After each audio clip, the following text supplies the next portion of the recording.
Israel, the Israelite School of Universal and Practical Knowledge, under commanding General Yahanna, presents the Lord's 55th annual Passover. That's right, the Lord's 55th annual Passover is rapidly approaching. Commanding General Yahanna is calling for all blacks, Hispanics, and Native Americans to remember what the Lord did for us by saving us from our oppressors and choosing us to be a special people unto Him, the real Jews and Israelites. Passover will be held in Durham, North Carolina.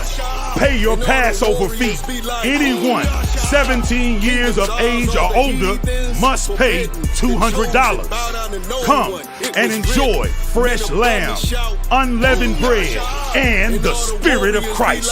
Can't wait to see you all there, Israel. Shalom. Cabins on streets and corners, all is feeling righteous. Real particular, nobody else there to compare to. Train for war, men of war, and warlike apparel. Prefer our leaders, can't get between us.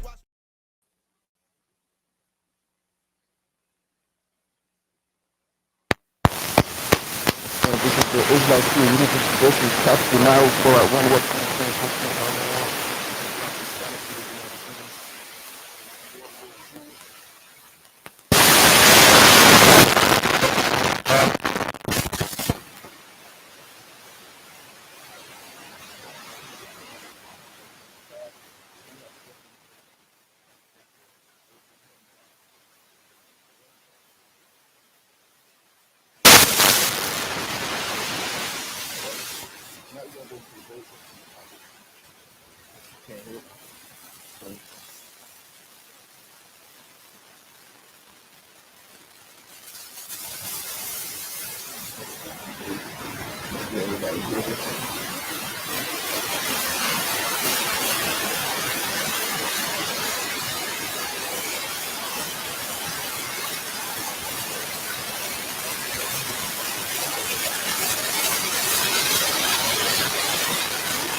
Here we go.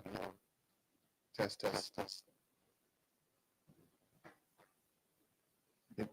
Maybe that one's not charged. Gotta make sure we keep on charge. Okay. All right. How do I sound now? Good, bad. It's a little delay.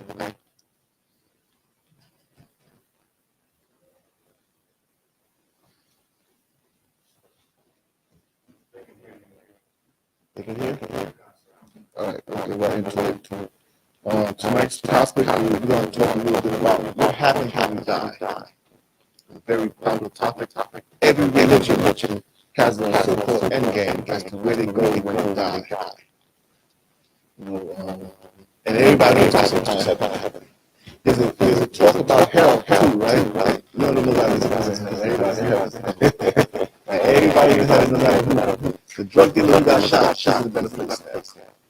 The person who killed somebody in the better place now. The violent person, child, all better place having.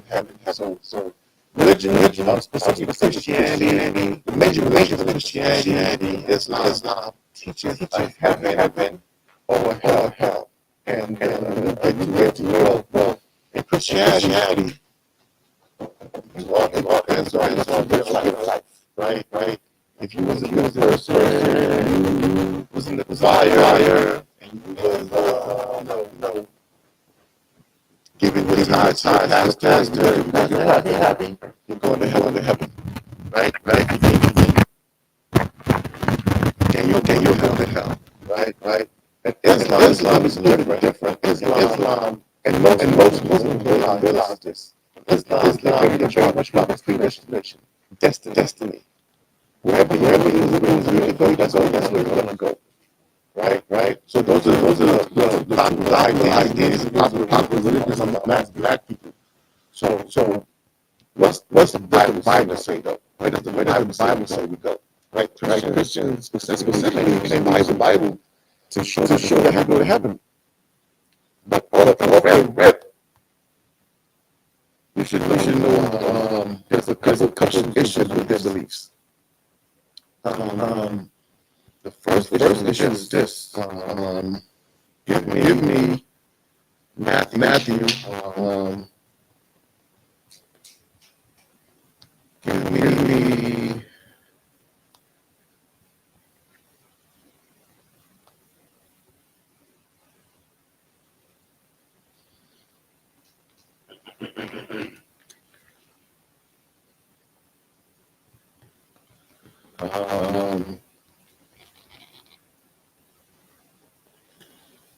We do our Father prayer.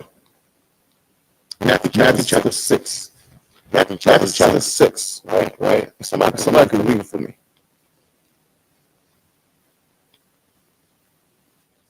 You know Islam, so I'll be honest.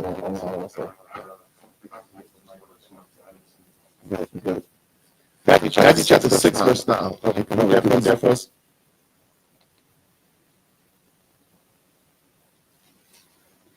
Matthew chapter 6, verse 9.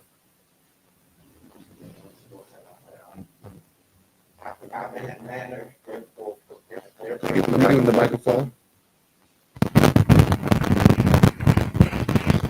Matthew 6:9. After the manner therefore pray ye, our Father which art in heaven, Right. hallowed be the name. Hold on. Matthew chapter 6, verse 9. Almost slowly. Matthew 9:6. Matthew 6:9. After the manner therefore pray ye. So this is Christ teaching his disciples how to pray. He said, after this manner, meaning you're going to pray in this way. Right? Go ahead. Our Father which art in heaven. Our Father who is in the heavens. So he said, addressing our Father. Where's the Father? In heaven. Right? Go ahead. Hallowed be the name. Okay. Go ahead. Thy kingdom come. Thy what? Thy kingdom come. Thy kingdom come. So the Father is where? In heaven. In heaven. And he's at what we're praying that happens. Let the kingdom come. That kingdom come where? Keep reading. Thy will be done on earth as it is in heaven. Thy will be done on earth as it is in heaven. So are we going up to join him? Or is his kingdom coming down here? Coming down here. You understand? So that's the first problem with the idea that we're going to heaven. You understand? Because Christ never told us, hey, pray that you make it to heaven. Every Christian is praying for what? To go to heaven. Every Muslim is praying for what? To go to heaven. You know what I mean? Everybody has some paradise waiting for them in heaven. But that's not what Christ is showing there. Read it again. One more time. On the top. Okay. Matthew 6:9. After this manner, therefore, pray ye. Our Father art in heaven, which art in heaven, hallowed be the name. Hallowed be thy name. Go ahead. Thy kingdom come, thy will be done on earth as it is in heaven. Your will be done on earth as it is in heaven. Meaning what? Heaven has to come down here. You understand? Heaven has to come down here. So those who don't understand what heaven is a government. Heaven is a government. That's why it is what? Above. Think above. Whenever you see heaven, think above. You hear earth, think beneath. So the heavens rule the earth. Check the book. Right? Check. The heavens rules the earth. You understand what I mean? So now that poses a problem to the idea that we're supposed to go to heaven. Right? Because the Lord didn't create us to go to heaven. Do you know angels existed before us? The heavens existed before us. Right? Everything was already created in heaven. If you go to the book of Genesis, I'll paraphrase in the you talk about good now. Okay. Yeah, you talk. Right? When you go to the book of Genesis, what was created first, the heavens or the earth? The heavens were created first. In the beginning, God created the heavens and the earth. You understand? So the heavens was created first. The angels were created before us. And then God said to them, let us make man in our image. You understand what I mean? Let us make man in our image. Actually, let's get there. Genesis chapter 1. Just to give an idea of what creation was like and the order of creation.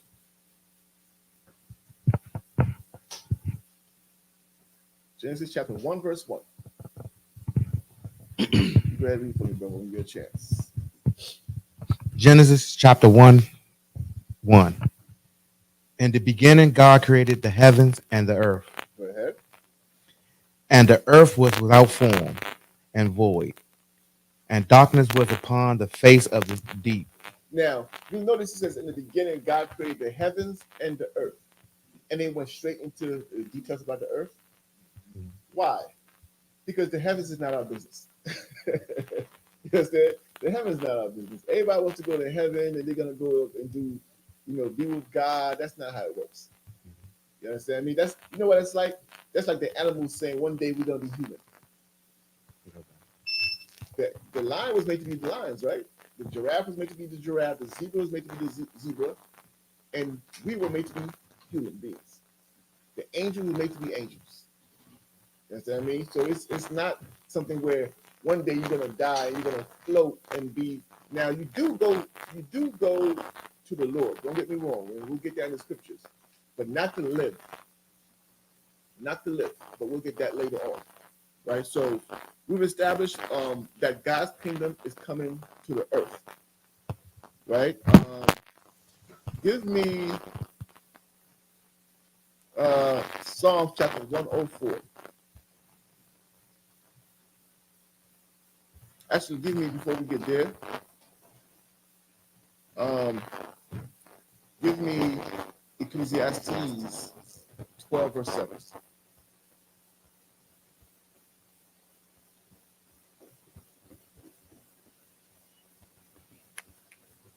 Ecclesiastes 12 verse 7.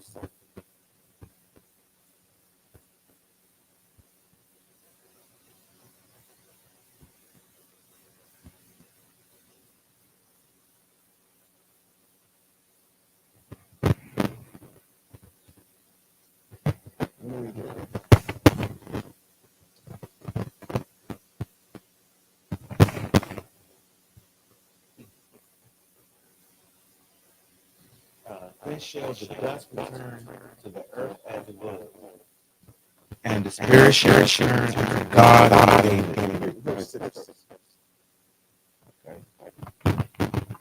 For never the silver cord be loose, or the golden bow be broken, or the pitcher be broken at the fountain, or the wheel be broken at the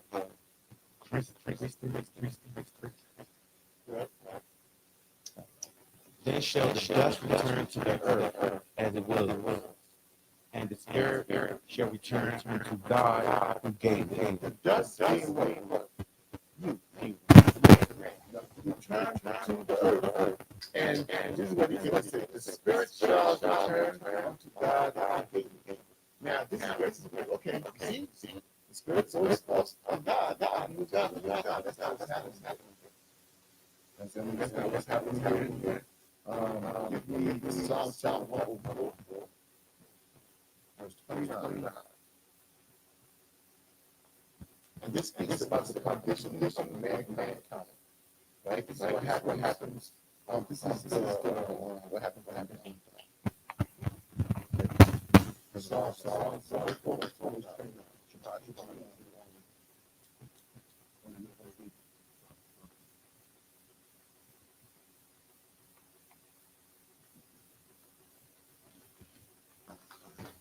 Psalm 104, verse 29.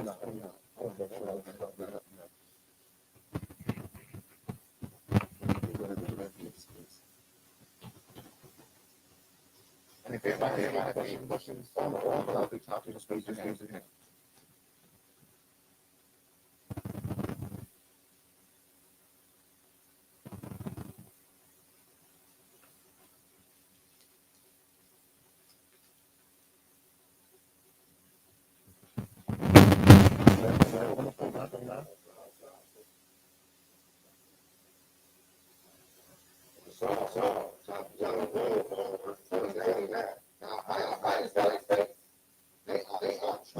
speaking about God. What does it mean? God hiding things. We have to understand the language of the Bible, right? The language of the Bible is very much metaphorical.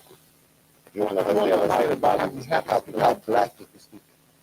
Right? That's why there's a lot of confusion in the Bible, because yes, the Bible does not. Okay.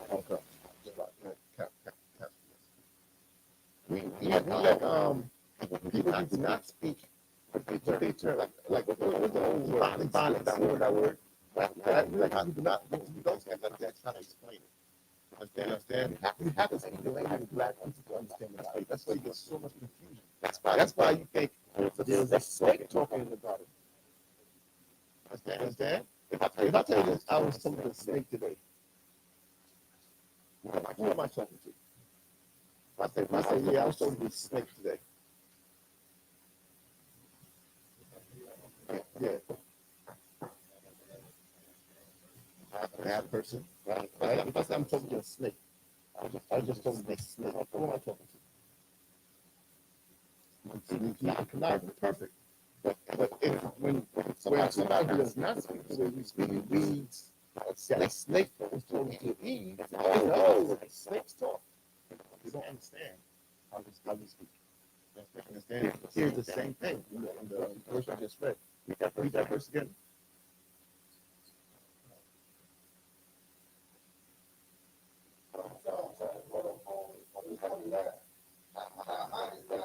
Thou hidest thy face. What does it mean? Thou hidest thou face.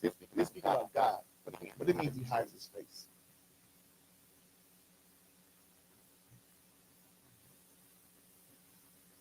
Go ahead, sis. What? Covered? No. Doesn't mean it's covered. Thou hidest thy face. Give me 1 second. Yeah. 1 second.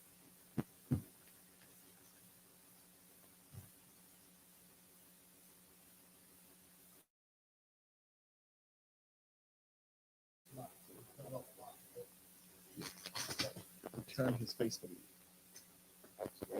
God turns his face from you, you're in trouble. Right? So, thou hidest thy face, go ahead. They are trouble. Who's they? Mankind. Mankind, meaning what? If he hides his face from you, that means. Okay, I'm getting messages saying there's no sound. Still be quiet. If he hides his face from you, you're in trouble. You understand me? And clearly, when you look at the world right now, God has all that talk. When you hear Christians talk and talk how blessed they are, you don't see none of the blessings they're talking about.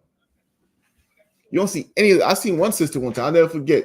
I always tell everybody the story. She both legs amputated. She had a thing to breathe, a gas tank. She's in a wheelchair, right? And somebody asked her how she's doing, and she had a cigarette. She took off the thing. She took a puff. She says, "Too blessed to be stressed." I looked at her and I'm like, "Where's the blessing?" But that's rhetoric that she's taught. She doesn't understand what a blessing. She's never seen a blessing. She's only seen curses. The Lord has hid his face from her. It don't matter how much she's in church or Christians are in church, they're singing, they're dancing, they're riddled with problems. They're in trouble. Read it one more time from the top. Book of Psalms, chapter 104, verse 29. Thou hidest thy face, they are troubled. Thou takest away their breath. And then he takes away your breath. Means what? What? You die. Right? You perished.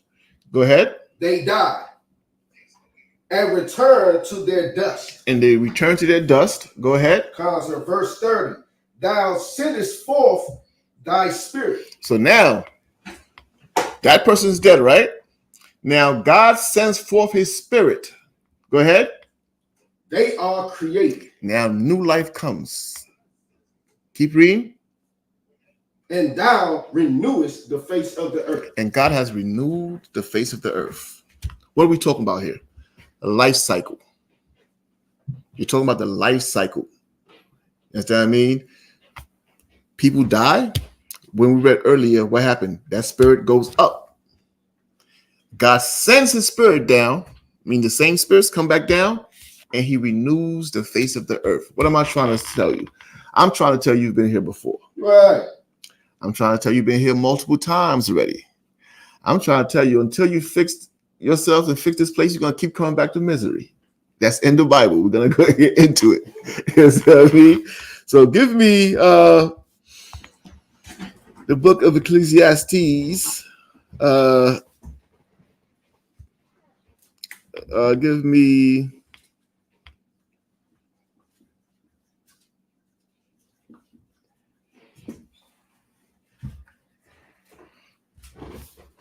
hold on. Shabbat, you know what I'm looking for? Oh, of course. I thought he was going back to 12. What's in 12? That whole run right there. How the wind comes back. That's what I'm looking for. That's what I'm looking for. Go ahead. Well, yeah, that's 12, though, right? Mm-hmm. So now, King Solomon is going to give you a breakdown of what happens, right? But he's going to give it in a way, as like we were saying, metaphors, right? Go ahead. That's Ecclesiastes chapter 12, right?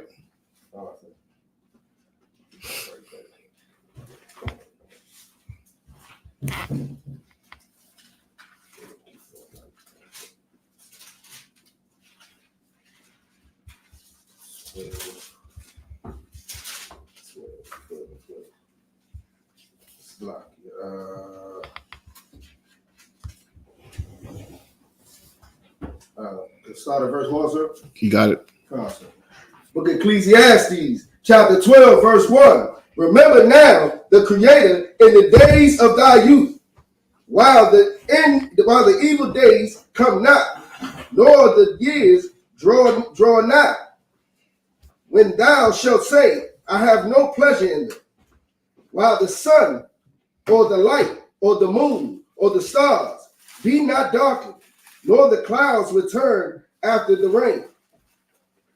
In the day when the keepers of the house shall tremble, and the strong men shall bow themselves. Is that what I'm looking for? I don't think that's what I'm looking for. Cut to where we need.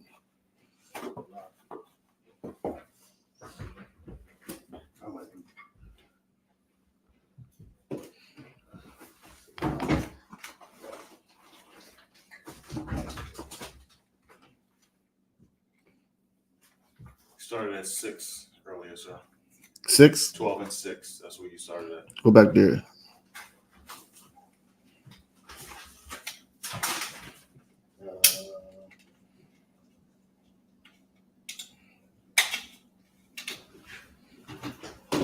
Got it? Yeah, I'm still up there. Still Ecclesiastes chapter 12, verse 6. Or ever the silver cord be loosed. Was that what you were on early? 12 and 6? That's what I wrote down. 12 and 6, yeah. Come on, sir. Keep going, let me hear it. Or ever the silver cord be loosed, or the golden bowl be broken. No, chapter 6. Chapter 6. Yes. Come on, sir. There we go. I wrote it down wrong, so like I said. Chapter 6, start at verse 1. Let me hear it. Come, sir. Look at Ecclesiastes chapter 6, verse 1. There is an evil which I have seen under the sun. This is King Solomon speaking. King Solomon, as you know, had the wisdom of God. God gave him wisdom beyond our imagination, right? And he's going to explain something to us now. He said there's an evil that he has seen where? Under the sun. Under the sun, right? Where's under the sun? Earth, right? So we're identifying where he's seeing this evil, right? Keep going. Come, sir. Never mind that, folks. We're short, man. So just have a seat, and we're just gonna go through this, please. Come, sir. To what?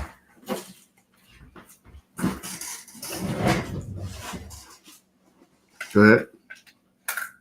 And it is common among them. Go ahead. A man to whom God hath given riches, wealth, and honor, so that he wanteth nothing for his soul of all that he desireth. Go ahead. Yet God giveth him not power to eat thereof, but a stranger eateth it. This is vanity and it is an evil disease.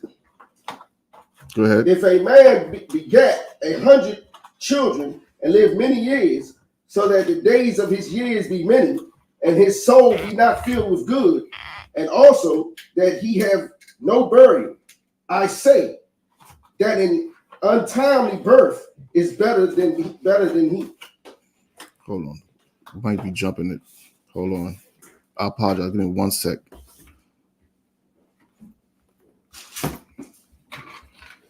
I might have jumped it. We gotta go before we get. We're gonna come back here, but to make it make sense, go to Ecclesiastes chapter 1. I apologize. Chapter 1, verse 9.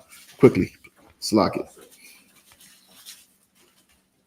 Book of Ecclesiastes, chapter 1, verse 9. The thing that hath been. Give me verse 5. Okay, sir. Book of Ecclesiastes, chapter 1, verse 5. The sun also arises. Actually, give me 3. Concert. Verse 3. What profit hath a man of all his labor which he taketh under the sun? Okay, this is what we want. What profit have a man for all the labor? Meaning that what do you really gain when you are just laboring and laboring and laboring? Not that labor is wrong, but he's trying to make a point here. We're going to get to it. Verse 4. Okay. One generation passes away. One generation passes away. And right? Another generation cometh. And another generation comes and follows it. But the earth abideth forever. But the earth what? Abideth forever. Are we going to heaven? No. The earth is going to be here. The earth abideth forever. God created the earth for mankind. One generation passes away and one generation follows right after it. But the earth abideth, meaning is here forever. Go ahead, Shapai. Shalak, I like to use this precept for when Christ said, till heaven and earth pass, not one jot or tittle shall be taken from the law. Absolutely. Christians like to use that and talk about it. But the earth's not going to pass. It says it right here. Right. The right. earth abideth forever. Excellent point. Keep reading. Okay, so verse 5. The sun also arises, and the sun goeth down. The sun comes up, the sun goes down. Right? Go ahead. Okay. And hasteneth to his place where he arose. And hasteneth, meaning quickly goes to his place where it rose. Right? Keep reading. Okay, verse 6. And the wind goeth toward the south, and turneth about unto the north. Go ahead. It whirleth about continually, and the wind returneth again accordingly to his circuits. Meaning what? The wind is going to and fro, and it returns to where it's supposed to be. Right? Go ahead. Okay. Verse 7. All the rivers run into the sea, yet the sea is not full. You get it? All the rivers are going into the sea. You think that at some point that sea is going to overflow, but the sea is not full. Right? It's showing you what? Patterns. It talked about the wind. It talked about the sun going up and down. Remember, it started off by telling you the earth is here forever. All the things he's talking about happen where? Right here on the earth. Right? Go ahead. Okay. Yet the sea is not full, unto the place from whence the rivers come. Thither they return again. Wherever the river, the place the water came from, they end up right back there. It's a never-ending cycle. Right? Go ahead. Okay. All things are full of labor. Man cannot utter it. The eye is not satisfied with seeing, nor the ear filled with hearing. Verse 9. The thing that has been, hath been. Read this. Verse 9. So he's talking about all these cycles. This thing has been. That which shall be. It is that which shall be. The thing that has been, it is that which shall be. What does that mean? The thing that has been, it is that which shall be. The river started one place, went into the sea, and they right back to where it started. The sun came up, it set, and then tomorrow it comes back. All these things that have been, they shall be. Right? Keep reading. Okay. and that which is done is that which shall be done. Mm-hmm. And there is no new thing under the sun. There's nothing new under the sun. There is nothing new under the sun. Including who? Including us. Yes, I mean. Give me now. We're gonna go to Ecclesiastes chapter 6. Come. Book of Ecclesiastes chapter 6, verse 1. There is an evil which I have seen under the sun, and it is common among men. Go to verse 10. Come. Skip right down to verse 10 to get to the point. That which has been. Remember, we just read whatever shall be, whatever was shall be, right? Go ahead. That was what? That which has been is named already, and is known that it is man. That is who? It is man. It's nobody new. You understand what I mean? There's nobody new. There's nothing new coming on. When you understand regeneration or reincarnation, life will start to make sense. You start to understand that there's nobody new here. That verse, there's a very popular verse in the Bible. It says, you reap what you sow. That will start to make sense. You understand? This is not some person who had nothing to do with nothing and came back a certain way. You reap what you sow. Actually, let's go straight into, let's go into this. Have you, you guys are familiar with when Christ passed by, he saw the blind man. Right? That should be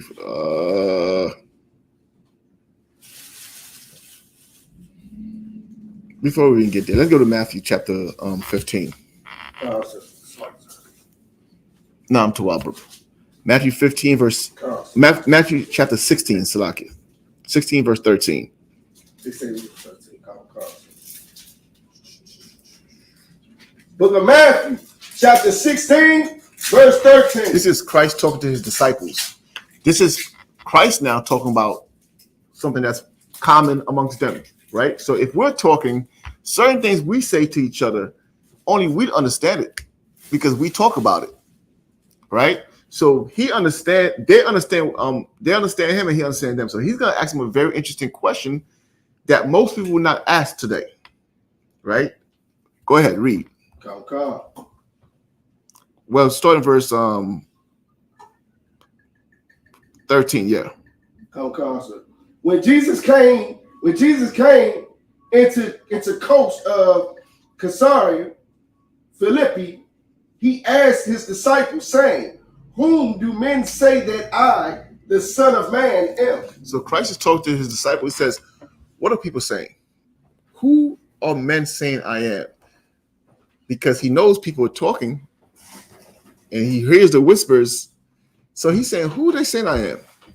Right? Why is he asking that question?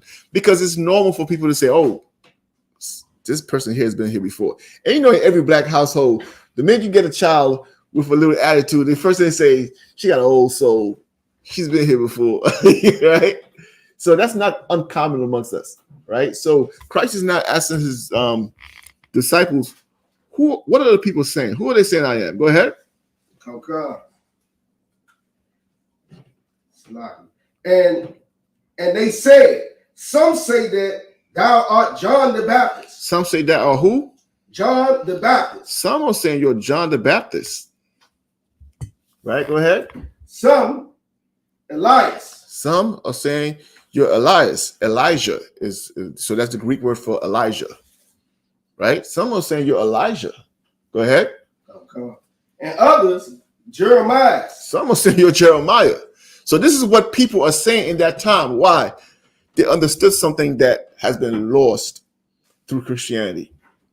Christianity is so bent on getting to heaven, they don't understand this concept. This should tell you, if this was not something that they believed in, Christ would never say, who are people saying I am? He would never ask that question because it would be a silly question because he never thought that.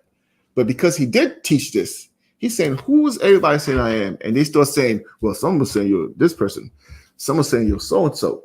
All like Elijah and Jeremiah lived thousands of years before Christ. But they're saying, they're saying you're Elijah. They're saying you're this old prophet. They mentioned all the old prophets in the past and trying to say, well, that's what people are saying. Go ahead, Shaphat. Nah, that's crazy because Christ said that John the Baptist was Elijah. We're going to get to it, right? We're going to get to that also. But keep reading. Okay.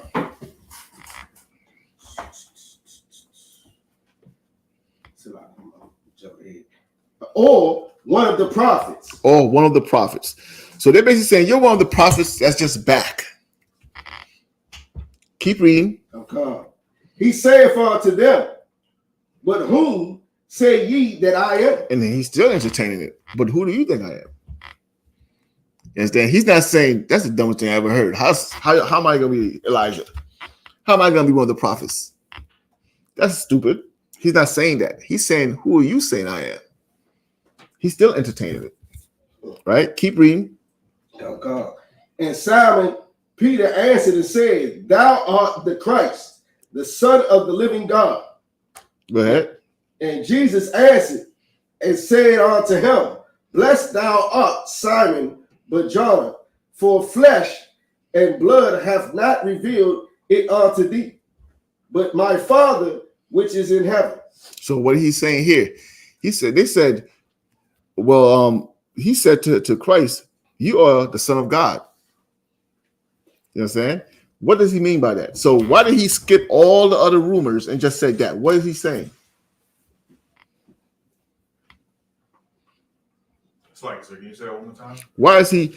So read one more time. I want you to catch this. And Christ answered and said, No, from what come. Peter said. And Simon Peter answered and said, thou art the Christ. So Christ says, but who do you say I am? And Simon Peter answers, says, you are the Christ. You are the Messiah. Right? You are the chosen one. Keep reading. Okay. And Jesus answered and said unto him, blessed art thou, Simon Bar-Jonah, for flesh and blood have not revealed it unto thee, but my Father which is in heaven. Flesh and blood have not revealed it unto thee, meaning what? Go ahead. In a nutshell, I would say he has the spirit. That's why he knows. You're not thinking on a physical level. That's what he means. You're right, right? Flesh and blood has not revealed it to you. You're not thinking on flesh and blood. You're not thinking on a spiritual level, but on a spiritual level, meaning my Father is revealing it to you. So what Peter was saying here is, you're the Messiah. That's what's important to us. Mm-hmm. You understand? It doesn't matter who people are saying you are. You understand me? He's basically emphasizing who Christ is, not who he was. Right. I don't know, Salak. Everybody want to call me now. Right? He's basically emphasizing who Christ is. You are the Messiah. You're the chosen one. Right? So that's what he's basically saying there. But what do we get from that? That the disciples believe that people have been here before. Right. Right? And even when Christ came, people were trying to figure out who was he before. A man of renown like that comes and he starts doing certain things. He's special. Now he stands out. And people want to know, okay, they're not saying, oh, he was just some regular cat. They start naming prophets in the past that they've heard of and read about and say, okay, he must be so-and-so. He must be so-and-so. You understand? What else were they looking for? They were looking for certain prophecies of people coming back too. What am I talking about? They were looking for certain prophecies of people coming back. And that's what you mentioned earlier. Let's get that. John being that's exactly what that was a prophecy. That's why they was looking for it. So let's get it at let's get that.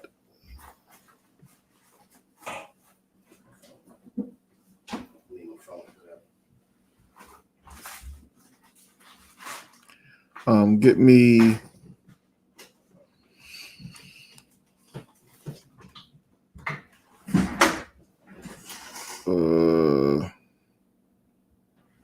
Get me first Malachi chapter 4, verse 5 through 6. You said Malachi 4? Malachi 4, verses 5 through 6.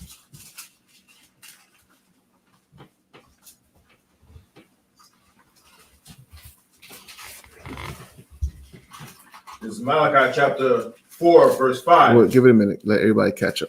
Okay.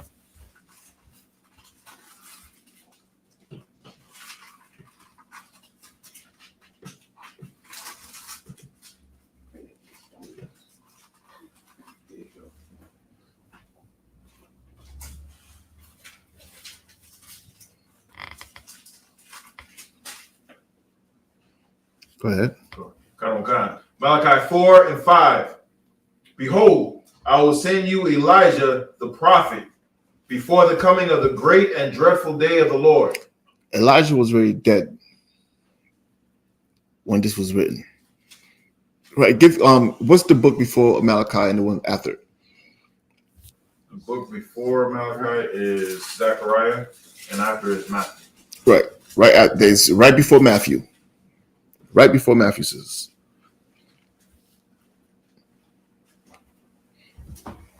That's Malachi. What? Call it again. Malachi 4 and chapter 4, verse 5. Malachi chapter 4, verse 5. All right. Read one more time. Behold, I will send you Elijah the prophet before the coming of the great and dreadful day of the Lord. I will send you who? Elijah the prophet. I will send you Elijah the prophet. Right. This is God talking. He's saying, before that day comes, I'm going to send you Elijah. Right. So everybody was expecting, before the Messiah arrived, Elijah had to come. That's why people were saying, is that Elijah? You understand? But really, who was Elijah? According to the Bible. Go ahead. Was it John the Baptist? That's it. Get that for me.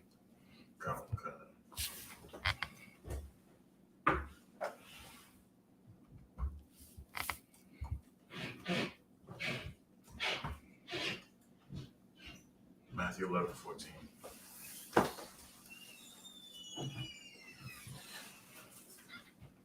Matthew 11:14. Let me hear it.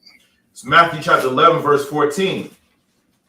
Verily I say unto you, among them that are born of women, there hath not risen a greater than John the Baptist. Notwithstanding, he that is least in the kingdom of heaven is greater than he. No, that's not it. 14, I have 11. Go ahead. Is that you got? It's 11 14. You got something different? I got 11 14. Salaki, book of Matthew, chapter 11, verse 14. And if ye will receive it, this is Elias. No, go up. Go up to get some context. Concept. Verse 12. Book of Matthew, chapter 11, verse 12. And from the days of John the Baptist. Actually, hold that. Hold that, because that's a good one. Give me 17. Matthew 17:10. Awesome.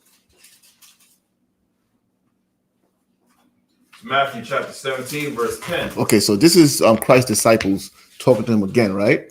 So Christ's disciples ask a lot of questions, because he tells them things that, makes them think, and they want to know more, right? Things that if we are on the outside listening, we should be able to understand what he's taught them based off the questions they're asking him. If that makes sense, right? Somebody asking him a question, we could assume that he taught them something about this and they're just following up on it, right? Listen to the question they asked him. Go ahead. It's Matthew 17 and verse 10. And his disciples asked him, saying, Why then say the scribes that Elias must come first? Why do the scribes say Elijah must come first? Right? Go ahead. And Jesus answered and said unto them, Elias truly shall first come and restore all things. Mm-hmm. But I say unto you that Elias is come already, and they knew him not. I'm telling you, Elijah's already come, and they didn't even know who he was. Right? Meaning that they said we're offline on YouTube. Meaning that yeah, is what it is. All right, you good. Read again. Sorry, 11. Mm-hmm. Matthew 17:11. And Jesus answered and said unto them, Elias truly shall first come and restore all things. But I say unto you that Elias is come already, and they knew him not, but have done unto him whatsoever they listed. Likewise shall also the Son of Man suffer of them. So Elijah already came. Y'all wait for Elijah to come. He's already come, and they knew him not. And they did what? So and they knew him not, but have done unto him whatsoever they listed. And what have done to him whatsoever they listed, meaning what? Whatever they wanted. You understand? They did to him whatever they wanted. Meaning they abused him. But they didn't even know who he was. Keep reading. Likewise shall also the Son of Man suffer of them. And likewise, the Son of Man, meaning Christ, he's going to go through the same torment from them. Right? Go ahead. Verse 13. Then the disciples understood that he spake unto them of John the Baptist. Immediately they understood that he was talking about John the Baptist. That's who Elijah was. So everybody was waiting for Elijah to come back. They didn't even realize Elijah came back and you killed him. You beheaded him. They didn't even realize that. You understand? Again, proving what? Reincarnation happens. That's what I mean. Christ. Now give me what you had. Book of Matthew, chapter 11, verse 12. And from the days of John the Baptist until now, the kingdom of heaven suffereth violence, and the violent take it by force. Verse 13. For all the prophets and the law prophesied until John. SHALAM. And if ye will receive it, this is Elias. If you will receive it, Christ is saying, if you, what does it mean when it says if ye will receive it? If Christ said to you, if you will receive it, that was Elijah. What is he saying to you? If you understand. If you understand, I'll take that. Accept it. Because it's hard to accept. Understand? If you'll accept it. I'm going to tell you whether you accept it or not, but if you'll accept it, that was Elijah. Now, of course, most Christians look at this and they won't accept it. But Christ told you, if you'll accept it, if you're willing to handle it, that was Elijah. Right? Now, here's a couple of interesting verses regarding John the Baptist comparison versus Elijah. Give me Matthew chapter 3, verse 4. And that Bakar give me that. Shapat give me 2 Kings 1 verse 8. This is Matthew chapter 3 and verse 4. And the same John had his raiment of camel's hair, and a leathern girdle about his loins, and his meat was locusts and wild honey. So John had a remnant of camel hair, meaning he had a garment that he used to like to wear. His style was made out of camel hair. Right? And he had a girdle about his loin, and his most popular food he ate was locusts and wild honey. Right? Now, go ahead. So if I could, that's a tough meal. So real quick, the number one is locusts. Mm-hmm. And then he said wild honey, like he went out to the bee's hive and withstood the bees to get the honey, mm-hmm. and then dipped the locusts. Well, I believe in the honey. Captain Tahawar had a thing where he was getting locusts to eat. I can't do it. Sir, yeah. I can't do it. But Lord be with y'all. It's lawful. It's not unlawful. Let me know how it goes. Go ahead, Shapat. I can kind of believe that because he was born in the truth. Yeah. Yeah, he don't know nothing but the no. He wasn't Tahawar. I thought he was born in the truth. No, you talk about Joe Muhammad's son. Oh, okay, come. Give me what I asked for now. Matthew chapter Second Kings 1 verse 8. 2 Kings 1:8. Shabbat. Book of 2 Kings chapter 1 verse 8. And they answered him. He was a hairy man. So they was asking for, so people were looking for John the Baptist, asking for a description, right? 2 Kings chapter 1 verse 8. Go ahead. Give me verse 7. Book of 2 Kings chapter 1 verse 7. And he said unto them, what manner of man was he which came up to meet you and told you these words? So they're asking for a description of John the Baptist, right? Go ahead. And he said unto them, what manner of, and they answered him, he was a hairy man, and girt with a girdle of leather about his loins. There's that girdle again about his loins. Go ahead. And he said, it is Elijah the Tishbite. Right. So that's how they identify him. So when it says he was a hairy man, there's another verse that I should have pulled from that one, because it was talking about not him being hairy, but he was wearing a camel fur garment, right? And he had the girdle on, and immediately they recognized who he was. It must be Elijah. You understand? Go ahead. It's like, if I could, when we was up in New York for the clothing drive, I was in the van and I saw everybody was assembled in the courtyard, and I seen everybody. It was a couple brothers was going back and forth to the hospital and back and whatnot, and I seen one brother by himself. I'm like, that was kind of odd. He was by himself, and I was like, I'm looking at him. I'm like, he kind of looks familiar, but I'm not sure who it is. And then he did a little shuffle. I'm like, yeah, that's Captain Cotton. Just how the way he moved. Yeah, I knew exactly who that was. Yeah. All right. Now, what does that mean? Okay, reincarnation, you come back. What does it mean? Now, this is going to explain to you a lot about life and suffering, right? Give me John chapter 9, verse 1. Right? This is something you have to understand. When you see people in situations, I mean, there's a couple of reasons why it could be. It's not always the reason you think, though. Right? There's a couple of reasons it could be, though. Right? John chapter 9, verse 1. Okay. Book of John, chapter 9, verse 1. And as Jesus passed by, he saw a man which was blind from his birth. So Christ was passing by, him and his disciples, and they ran to a man who was blind since what? From his birth. He was blind from his birth, meaning he was born blind.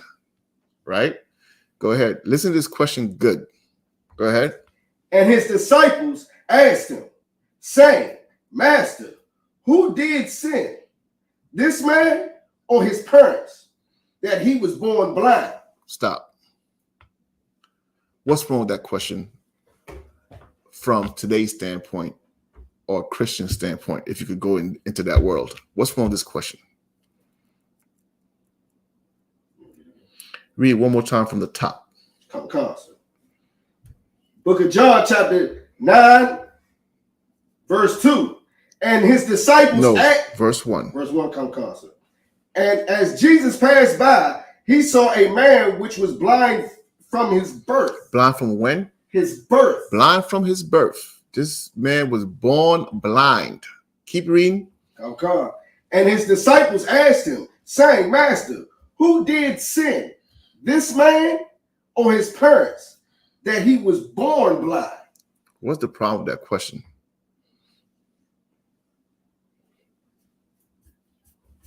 Think about it. This man was blind from his birth.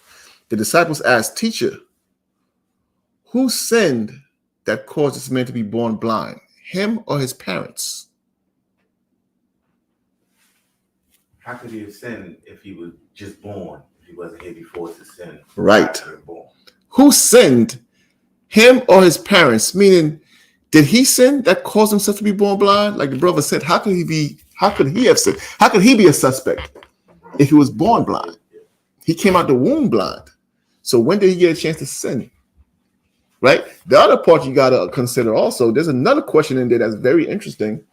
that we should always consider. We can't ignore this part. Who sinned that caused him to be born blind? Him or his parents? Somebody did something. You understand? Somebody did something. Which means what? Be careful. Watch yourself. You understand? Because you may not be the only one to have to pay for something. You are going into a world right now. What you're understanding here, the average person doesn't understand. They do what they want. They smoke all they want while they're pregnant. They drink all the alcohol they want. They sin as much as they want. And then the child is born ill-formed or defective or sick. Asthma. Was it HIV? Cancer. Go ahead. Okay, so I remember when we was kids, we would say, don't laugh at the slow kids because when you have kids, they're going to end up like that. Oh, yeah. And you know what? Pay attention to children. Children are so innocent, but they say some of the things that has been washed out of our heads. Like I remember as kids, we used to always say, don't laugh at somebody because God's going to do it to you. Mm-hmm. We used to always say that. Now, as we grow, as you grow up, you're taught, nah, God won't do it to you. God is all loving. But kids know. Yes, kids know. Shafat, go ahead. Salah, speaking of kids and Elijah, when the kids made fun of Elijah and said, bald head, get up from here, and come to lead because he had a bald head. And Elijah cursed him, and the Lord sent 2 she-bears and killed all of the kids. The Lord judge how he want to. Is Shafat Elijah?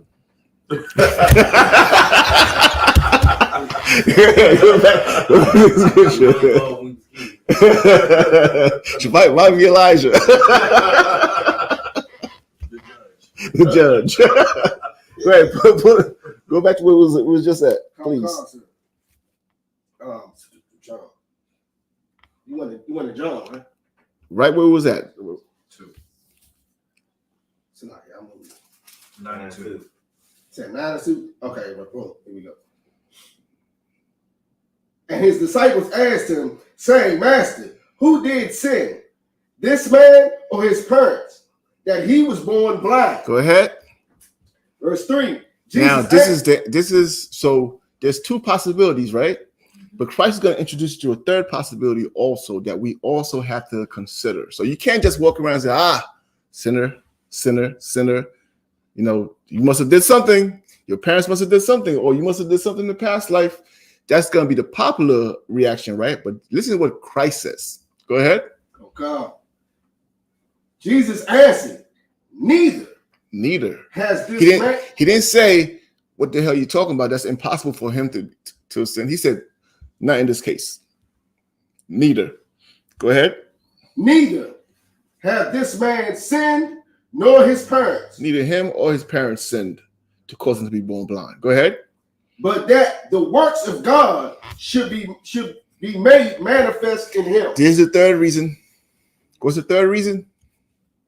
What's the third reason? That the works of God should be made manifest in him. What's the third reason why he may have been born blind? So there's 3 possibilities now. Either he sinned, or his parents sinned, or the works of God might be made manifest in him. Meaning what? Explain to me that third option.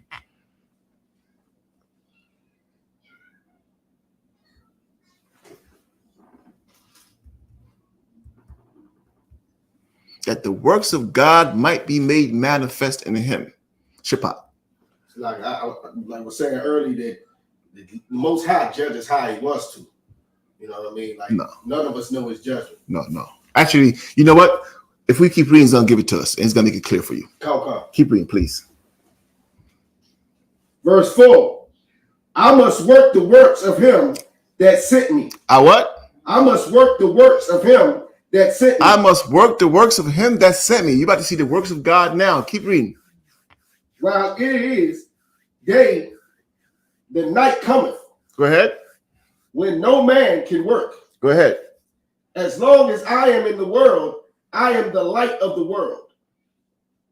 When he had thus spoken, he spat on the ground. After he finished telling him that, he spat on the ground. Go ahead. And made clay of the spittle. Go ahead.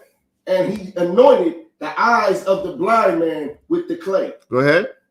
And said unto him, go wash in the pool of Siloam. Go ahead. Which is by interpretation sent. He went his way therefore and washed and came seeing. And he came back seeing. Go ahead, Bukwash. It's like, if I could, it says, I must work the works of him that sent me while it is day. The night cometh when no man can work. Mm-hmm. Is that part talking about after Christ come back? What do you mean? Okay, so I'm thinking like when Noah was warning people to get on the boat, Mm-hmm. the ark. I'm thinking that's the light. But once the Most High closed the door, there was no more. You're on it. You couldn't. You're onto it. You're onto it. You know, meaning there's gonna be a time when it's not gonna be okay. The precept for that would be, you know, when there's no light. You know, there's the verse where, go ahead. The sun and the moon will shine no more. Sun and the moon will shine no more. Right? Meaning that there's gonna be a time when this information is not gonna be available. There's gonna be a time where, you know, miracles are not available. That's what Christ is telling you in this case here. I'm gonna do it now, but there's gonna be a time when you're not gonna be able to see this. You understand? When's that time? Right up until this day. You understand? You're not gonna see why he's not here. You understand? Read that part again, so you understand it. Book of John, chapter 9, verse 4. I must work the works of him that sent me. I gotta do what. So now read a little bit up where it was at, where it said for the third reason. Jesus answered, neither had this man sinned nor his parents. You get that? Go ahead. But that the works of God should be made manifest in him. That the works of God should be made manifest in him. Now that we read a little bit more, what does that part mean now? That the works of God may be manifest in who? In the blind man, right? Meaning what? He was not born blind because he sinned. He was not born blind because his parents sinned. Why was he born blind? So they could see the work of God. Give her a hand. You understand? Meaning that this man here was born this way solely for the purpose that you're about to see what Christ is about to do. And you're going to know who Christ is. You understand? That's why he was born blind. He was born blind for that reason. So that's a third reason. So now, why do I bring that up? You don't want to look at somebody and say, aha, you did something. Aha, you're in trouble. Because you might be making fun of somebody who's about to be saved by the Lord. You know what I mean? This poor man was born in this situation so that the Lord could manifest his works. You don't want to be the one to make fun of that type of person.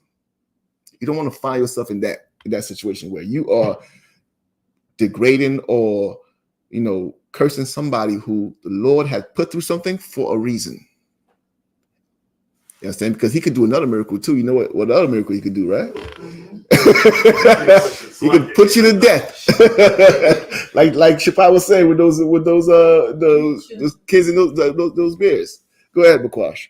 So it's like, if I could, what the cool part about that is we don't know the difference, whether that person sinned or whether that person was made that way so that the Most High can show his work. Unless Christ is here to educate you, like he did them. You understand me? Because they only knew of two ways. Mm-hmm. They only knew of two ways. He must have did something, or his parents must have did. They did not mention the third way, because they would have said, or is it because you're about to show us something? If they would have known, but they didn't know. So he had to say, no, there is a third reason, and you're about to see it right now. Right? And then he went off, of course, like Bakwash was saying, let me go ahead and do the work of my Father, because the darkness is coming. You know what I mean? The darkness is definitely coming to the point where you're not going to be seeing these things no more. I mean, so, but we understand because it's all recorded and we understand it, right? Read that part one more time from where you was at. But Jesus answered, neither hath this man sinned nor his parents, but that the works of God should be made manifest in him. I must work these works of him that sent me while it is day. The night cometh when no man can work. Go ahead. Yep. As long as I am in the world, I am the light of the world. Right. You understand? I mean, that's Christ, and he was able to do that. He was able to give that man sight. You understand? He was able to give him sight. He's also done what? Raised people from the dead. That's all for what? To give the Lord glory and to show you the power of God. Why? Right. What does it do for you? It gives you faith. It gives you hope. You understand me? Because why? Because everybody is going through something, and you think, well, I'm just going through something because God doesn't care about me. God, no, that's not true. You understand me? Now, it does say the Lord turns his face from you. You understand me? And you are troubled, meaning that if he's not paying attention, you're troubled. Slappy. You have Thumbs number? Concert. Give him a call for me. He's calling me nonstop. Slacky. You know what I mean? Any questions on that? Nah, sir, I got precept. Go ahead. Book of 1 Corinthians, chapter 14, verse 32. And the spirits of the prophets are subject to the prophets. Okay. Why you bring that up? The incarnation. Okay, break it down. Basically saying that if you were a prophet back in earlier times, you're a prophet today because that same spirit kept going, kept getting sent back. Mm-hmm. And that's what you'll be today. Right. Right. So, but basically, read again for them. Sir. Book of 1 Corinthians, chapter 14, verse 32. And the spirits of the prophets are subject to the prophets. Right. So that basically what Shapar was saying. That is literally a precept for John the Baptist being Elijah and everything basically we're talking about. You know what I mean? That's why they were saying Christ must have been Elijah. He must have been Jeremiah. They were naming all prophets that they think he was because, like Shapar just said, the spirit of the prophets belongs to the prophets. I mean, a prophet will be a prophet. A prophet is not somebody who, just came in out of nowhere. He's a prophet. This is somebody who's been a prophet in the past and he's going to be a prophet in the future. That's what I mean. Give me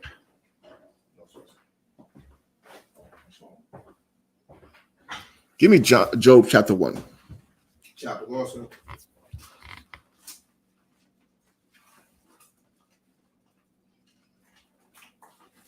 Right, and these are. I'm just gonna top it off a few very basic scriptures that we read and we don't get it if you don't understand reincarnation. You understand? You don't really get it, but go ahead. Job chapter 1, verse 21. Okay, sir. Verse 21, sir. Book of John, chapter 1, verse 21. And said, naked came out of my mother's womb, and naked shall I return thither. Read 20. Okay, sir. Verse 20. Then John arose and rent his mantle. Who arose? Read again. Just like it. And Job arose, okay, and rent his mantle. So this is Job when he's about to go through what he was going through. He got up and he ripped his mantle, ripped his garment, right? Go ahead. Okay. And shaved his head. Mm-hmm. And fell down upon the ground and worshiped. Go ahead. And said, naked came I out of my mother's womb, and naked shall I return thither. Explain that to me, somebody. Why we bring this verse up on topic? Read again, Shapar. Then John arose. No, the verse 21. You got it. And said, naked came out of my mother's womb. Naked came I out of my mother's womb. And naked shall I return thither. And naked shall I return there. Make that make sense for me.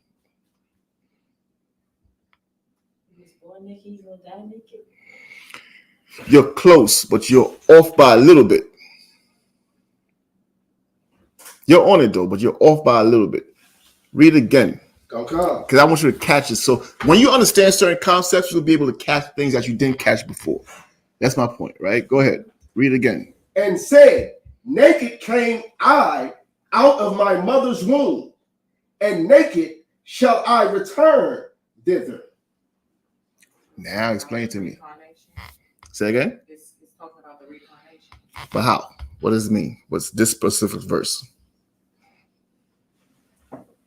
There's a man who just lost everything. He was rich, he lost everything. Right? And he's just accepting what has happened to him just now. And he said, naked have I come out of my mother's womb. Go ahead. Basically, he came with nothing, he's going to leave with nothing. You're on it. But I want you to see a point. Because that doesn't mean he ain't that's not reincarnation. That means he came with nothing, he dies with nothing. He was born naked, and then when he returned, he would be born naked again. That's it. Naked came out of my mother's womb, and naked shall I return there. I mean, he's gonna be back in his mother's womb again from scratch. Naked again with nothing.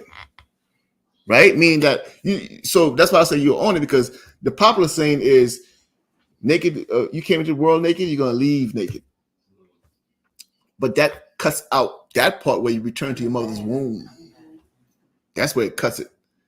Because they don't believe that you go back to your mother's womb. That's why they just say, naked you came, you're going to leave naked, and that's it. But he's saying, I'm going to return to my mother's womb naked. Go ahead, Shapat. Because everybody thinking it's YOLO, you only live once. They ain't thinking it's the same mother that you return. No, it's a different mother womb that you coming out of. Man, that YOLO idea is to your detriment. That YOLO, you only live once. You might only have eyes once, according to what we're reading. You might come back in a horrible situation because of YOLO, because you think you only live once when you keep coming back. And that's why that scripture, you reap what you sow, is such a heavy scripture, because you have to understand you are coming back to, like, okay, historically, you hear the term my heir, my heir. The heir gets through all the riches. The father gives all his riches to who? His son. He could have 12 daughters. Who's getting all his riches? The first son. Why? It don't even have to be the first son. He could have 12 daughters, and then the 13th child is a son. Who's getting the riches? The son, the heir. That's why they call him the heir. Why? Because your son keeps your legacy alive. Your son keeps. It keeps your legacy alive. Okay. Your generation going on, the next generation of you. Of you, you own it, right? Because why? Because the man has the seed, and you're coming back through his bloodline. That girl, she goes and marries somebody else. She starts a new bloodline. That's why she takes his last name, and she's part of his family now. That's why the man pays the father a dowry for her. Right? Because now she is in his family. But that boy, whoever he marries, he's producing children from you. Right.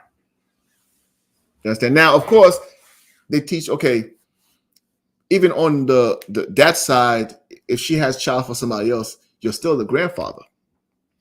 But that bloodline is no longer your bloodline. Your son's bloodline is your bloodline. So when you come back to reap what you sow, you're coming back to that bloodline. So of course you're gonna give all the money there. You understand? That's why they give historically, they always give the money to the heir, the boy. Now they do in the scriptures, they don't send the daughter off with nothing. They definitely do give her something, but he's the heir, because when she goes with her husband, she is establishing the husband's house. The son is establishing his father's house. He keeps that bloodline going. That's why, even, well, China, they off even in what they do. I was going to use them as an example as why they was preferring sons, but they're off on what they're doing anyway. Because that doesn't mean that women are not valuable. That doesn't mean, if you had to have a child, if it's a daughter, unalive it because you need a son. Never. You understand what I mean? That's not what that means. The child, the daughter is still very much cherished, and it's very much a prize. If you ever see fathers with their daughters, you have the term "daddy's girl." It's not a made up term. You see it, and it's like something precious. You understand what I mean? But the bloodline continues through the sons. You understand? The bloodline continues to the sons. Go ahead, Bakwash. Like, there's a question, scripture breakdown question online. Go ahead. Sir, there's a question from Alizar. It says, Salaki, sir, can I get a breakdown on Tobit 3:10? Can you break down married, and before Lane, Tobit 4:2 and 3 break down Baba Bashar. Those two scriptures. Okay, get it for me. Kana. That's in the Apocrypha. Kana.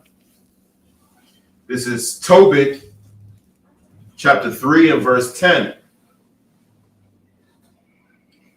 When she heard these things, she was very sorrowful, so that she thought to have strangled herself, and she said, I am the only daughter of my father, and if I do this, it shall be a reproach unto him, and I shall bring his old age with sorrow unto the grave. Okay, what was the question? Can I get a breakdown of this scripture and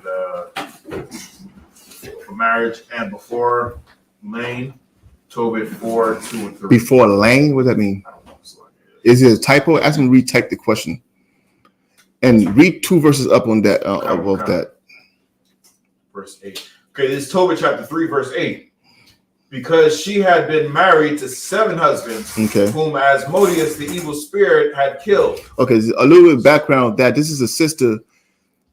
Every time she got married, and you know, she ended up killing the husband. Right? Every time she got married, went to the honeymoon, woke up the next morning, and the husband was dead. So they was trying to figure out what in the world is going on. And she's at what? How many husbands? Because she had been married to 7 husbands. She's passed through 7 husbands already. You know what I mean? Through the same process. And she wakes up and she can't explain what happened. That husband is dead. Just give you a little backup story on there. She had a demon on her named Asmodeus. Right? Am I saying it right? And that demon was in love with her and hated every man who came around her. You know what I mean? So that's what's going on there. Keep reading. And demons are very much real. So you understand, a lot of people think, you hear the term crazy, right? Deranged, and, you know, not right in the head and so forth. If Christ was here, he'd be pulling a demon out of them. If you could look into the demon world, or the spirit world, I should say. If you could look into the spirit world, what you see now would not be what you see in the spirit world. You'd see the demons that are all over the place trying to cause you to sin and trying to afflict you. Right? She had a demon that was afflicting her. Right? Go ahead. Whom Asmodeus, the evil spirit, had killed before they had lain with her. Doest thou not know, said they, that thou hast strangled thine husbands? Thou hast had already 7 husbands. Neither was thou named after any of them. Right. Because none of the marriages officially went through. Because she never, what consummates the marriage? Go ahead. Okay, so he's asking, he's saying Salaki is chapter 3, verse 8. It's saying the men are called her husbands, but it says that they died before they laid with her. Right. Right. So they died before they laid with her. Right. Meaning that they didn't get to consummate the marriage yet. They went through the ceremony and they were supposed to consummate the marriage through what? Sex. But before they could do it, she was strangled them to death.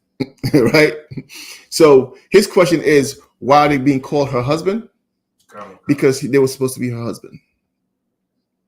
You understand? I mean, they were supposed to be her husbands. None of them went through not because he walked away or she walked away, but that demon was causing her to kill them. Right? So I get what he's saying was how they her husband if they never laid together, because they never consummated marriage, which is true. But they were supposed to be her husband. They paid the dowry. They married her. Well, they were about to marry her. They went through the ceremony. Everything was to go. And then, that happened. So it's basically saying, it's like somebody telling a story and say, yeah, they got married and then, he died. Now, they didn't consummate the wedding or the marriage, but, in the records, they're still saying, yeah, they got married because he paid the dowry. You understand? Read a little bit more. This is verse 9. Wherefore doest thou beat us for them? If they be dead, go thy ways after them. Let us never see of thee either son. I'm gonna give you another one too. An engagement in Israel is like a marriage. To further answer the brother's question, I believe if you look at the somewhere between with Mary and Joseph, right? But the point is this: your word is as if it is done. That's why black people use the term "word is bond." Once you agree, it is. You understand? I mean, they both agreed to the marriage. I'll give you another example. If you want to say they were not married, were you free to talk to her? Go ahead. Counselor, because it doesn't say in the law that where even if someone is courting someone, she's off limits right then. Yeah, it's called, what's the word for it? Be betrothed. That's the what they call today a fiance. If she's betrothed to a man, you can't talk to her. So basically engaged. They're engaged, but that engagement is as if they were married already. If you sleep with a sister that's betrothed to another man, you committed adultery. Right. You understand? So to answer his question, even though they did not consummate the marriage, they were already past betrothed because that was the marriage, that was the wedding night. You understand? Go ahead, Shapat. I need to pull the scripture, but the scripture where it says that if a man find a damsel and she is not betrothed and he lay hold of her and lie with her, then he got to pay the father the dowry. Get that scripture actually, because I wanted to. There's somebody who tried to say that was talking about. Yeah. Could I say that? Could I say that word on here? Or yeah, it's well, no, they're starting to go. What word did I say? Abuse. Sexually assault. SA. Right? A lot of people like to say that scripture there is talking about that. That's not what it's talking about. So let's look at it. I'm glad you mentioned that. Go ahead, Shapat. Like because he was some brother that studies with GMS, and we was going back and forth, and I ended up cutting. I pulled precepts to cut him with it, but just the fact that he tried to say that lay hold, he went to the Blue Letter Bible and tried to read lay hold, and he said he tried to make it seem like it was a forceful thing. No, give me the scripture. Constant. You got it? It's Constant, I got it. You got it? Nah, sir. It's Deuteronomy 22 and 28. Deuteronomy 22. Actually, start in 25. Deuteronomy 22 and 25. So we'll see what is it? What is it? AA? SA. We'll see what there's a punishment for that. Right. You understand me? In the same chapter. So give me 25 first. Deuteronomy 22 and 25. But if a man find a betrothed damsel in the field, and a man force her and lie with her. That is the word you're looking for. Force her. Right. If a man finds a sister and forces her, go ahead. Then the man only that lie with her shall die. What shall happen to him? Shall die. That's the penalty. I had this conversation with a Muslim, and they try to pull the one you was talking about, trying to talk about that. We accept that, and we absolutely do not accept that. In fact, when you go to the Quran, you can't find me a penalty for that, for SA. There's no penalty for that in there. That's what I mean. But here, this is a penalty. A man who does that, he shall die. Go ahead. Verse 26. But unto the damsel thou shalt do nothing. There is in the damsel no sin worthy of death. She didn't do nothing wrong. I don't care what she had on. I don't care how many drinks she had. She does not suffer a penalty. He will be put to death. That is in the law. Right? Keep reading. For as when a man riseth against his neighbor and slayeth him, even so is this matter. The Lord is putting SA on the same category with murder. Read that part again. For as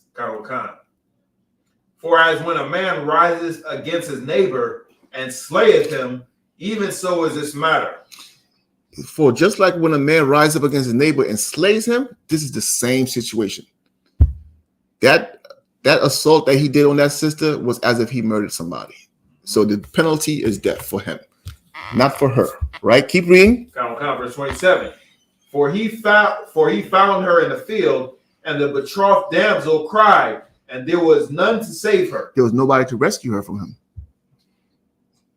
Right? So he did what he did. So when he gets found, the penalty is death. Keep reading. Verse 28. If a man find a damsel that is a virgin, which is not betrothed, and lay hold on her, and lie with her, and they be found. Now, here's the difference. What's that? You don't see the word force here. Read again.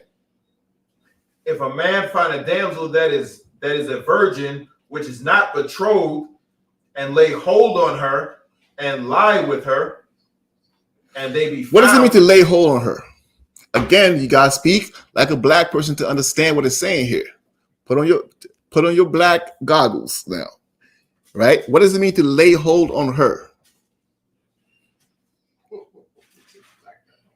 What does it mean to lay hold on her, Bakwash? I mean, he's spitting that game. Spitting game. I'm gonna use a term that we're gonna use. Bag her is another term. You ever heard that term? I bagged her. I bagged her. You understand? That's a term that we use. And this time they're using the word I laid hold on her, meaning I captivated her. This is not forcing her. In the previous verses we read, he forced her. This one here, he laid hold on her. Now, why is it making a difference between that? Why is it saying here a virgin who's not betrothed? Meaning what? She's not engaged with anybody. Or right? That's exactly right. But why is it saying it here? Because that's what they say. They say, well, the first one is she's betrothed and he did it to her. Right. This one here, she's not. That's not what it's saying here. Why is it saying she is a virgin and not betrothed? She's wearing that white corsage. Well, yeah, right. Meaning what? She is a single sister and he bagged her. You understand? He captivated her. She is single and he talked to her and they went and did their own thing without the consent. Look, first of all, this idea that you could just meet a girl and sleep with her is not scriptural. That's not something that happens. This is in this world. All this sexual liberation stuff, that's in this world. In that world there, you had to sit with that sister's father. You have to tell that sister's father, hey, I'm interested in your daughter. And he had to agree. Go ahead. So if the father's not alive, then who would they? Then it would be whoever is watching over that sister. Man-wise. Man-wise. Like, for example, in the book of Ruth, Ruth. The book of Ruth, Boaz was the person. So it'd be somebody in her family who's watching over her. You understand what I mean? And the word, the virgin here means what? A woman of marriageable age. A young girl. You understand what I mean? In today's society, virgin has to do with sex. In that world, virgin means a girl who is of age to marry. Precept. Who has a verse to back that up? So we can't just make a claim. Well, you gotta show it. Go ahead. Is when they Joseph's wife. What's that? Precept for what, sir? Is when they called Joseph's wife a virgin and she was pregnant. Give me Genesis chapter 2. 20, like Genesis chapter 24. Genesis chapter 24, verse 16.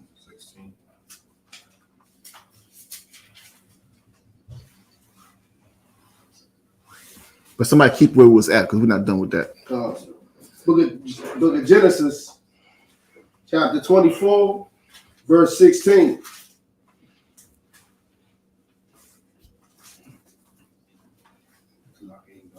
And the damsel was very fair to look upon, a virgin, neither had any man known her. Read again. Okay. The damsel was very fair to look upon, a virgin, neither had any man known her. Why is it saying in today's world? You're saying something twice, right? What's that term they use when you say something? You say something twice. I forgot there's a term for it. Go ahead, brother. So it's basically saying back then she was a virgin, meaning she was of age to marry, and she hadn't had sex yet. Right. Right. You understand what I mean? So she has not had sex yet. So that's what it means to be a virgin. Just to be clear, right? Again, the reason I'm bringing it up because I want to introduce you to the Bible. The words and the terms in the Bible that we speak is not what the people are saying out there. You understand what I mean? So get me back to where we was at. Oh, God, sir. I got a precept at the back when you're ready for it. I wasn't reading that. That was 25. Is that 22 or 25? 22 and 26. 26, right? Maybe 28. That's 28.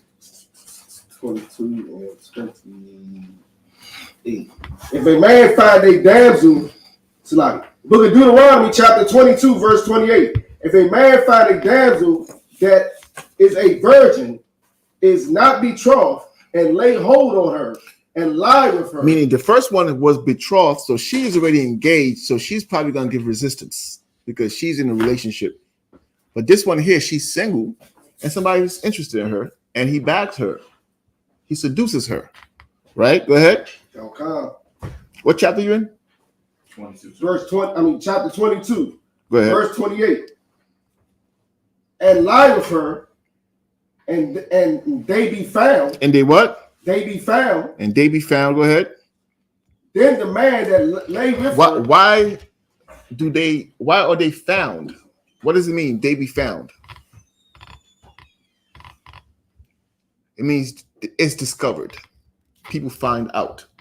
You understand? They be found meaning it's discovered. Now, if she was forced, would she have to be found? Or would she go and say, hey, this is what happened to me? You understand? They be found meaning what? People find out. She kept her mouth shut. He kept his mouth shut. And it be discovered. This is not the previous thing we was reading about. This is not a woman crying that she's been assaulted. This is somebody who, was captivated by a brother, and they did their thing, and they be discovered. They be found. Right? Go ahead. Then the man that lay with her shall give unto the damsel's father 50 shekels of silver, and she shall be his wife. Now you have to marry her. Now the judgment is you have to marry her. Nobody's put to death, right? Because they did it willingly. But you can't just throw the sister away now. You can't say it was a one-night stand. Are you crazy? You understand? You have to marry her. You have to go and pay her father his dowry, right? Like we said earlier, before you go to, this is not a purchase of a woman. Again, this is a daughter that you're asking for, and he gets to set the price. Now, the 50 shekels of silver is a high price. He probably would have not asked you for such a high price, right? And again, he's not selling her, but he's losing her. That's a difference. People say, oh, you selling? He's not selling her. This is his daughter. He's having to give his daughter to you. Number one, if you can't pay him a dowry, you're not fit to have his daughter because you can't even take care of her. Right? But because he has to lose her to you, then you have to pay him a dowry and then he'll give you his blessing. But you didn't go that route. You went, y'all snuck, y'all did what y'all did. So this is the penalty. Go ahead, Shapat. You had your hand up. That's like I'm saying I got a precept for the same thing. Hold off on the precept. We'll get to it. Keep reading for me. Because he hath humbled her, he may not put her away all his days. He had humbled her, meaning what? He slept with her, right? Because you have humbled her, you cannot divorce her all your days. You can't put her away. That means that is your wife. Now, imagine that. Imagine how righteous a society it would be where if a man knows, okay, if I sleep with this woman, that's my wife. Would the body counts go up or down? It's the first thing you have to ask yourself. Down, way down. Ain't no butter faces. You know what I'm talking about, right? And none of that. Because now it's like, okay, this is serious. This is not, one night stands, and sneaky link. There's none of that. Because there's I'll tell you right now, for men would not quickly jump into bed with nobody.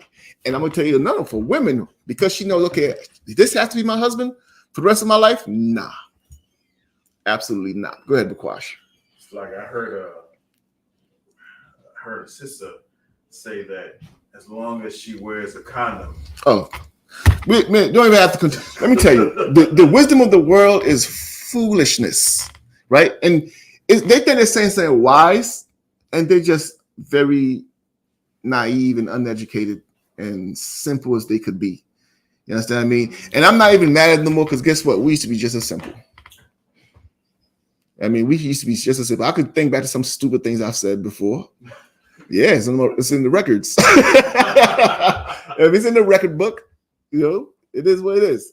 So a sister like that, Lord willing, she finds the truth. You understand me? She finds the truth, and then, you know, we could wash all that dirt off her in terms of mentally. You understand me? All the disgusting things in her head. Go ahead, Ukwash. There's a question online. Tamika Shanta says, "What if a married woman is raped? Does the husband have grounds to divorce her?" No, he does not have grounds. According to the law, he does not have grounds to divorce her. What should have happened is the man who did sexually abuse her, I mean, if it was on our law, would be put to death. In today's society, put him in jail, whatever. But this is not something where she went out and, you know, some guy slick talked her and, you know, and then they went and did what they did. No, that's not that. This is that again is as if she was murdered. You understand? It's as if he committed a murder when he did that. So no, her husband does not have grounds to divorce her. But I will tell you this: you might need counseling if that was to happen. You understand what I mean? In the I.S.U.P.K, we do provide counseling for that. It's not something where you just say, well, because it's so many levels to that, right? But divorce is not a route that would be taken in that case if it was rape. If it was a sexual assault. Yeah, no, absolutely not. You understand what I mean? Anything else? Shapat, you had your precept? Book of Exodus, chapter 22, verse 16. If a man entice a maid that is not betrothed and lie with her, he shall surely endow her to be his wife. Yeah, basically, if it's just like we was talking about, if you do that, you have to marry her. You understand? Now, on the other hand, on the flip side, by the way, and it's in the scriptures, for the sake of time, I'll just paraphrase it. If that father that you go to, he doesn't have to take your money. He could say no.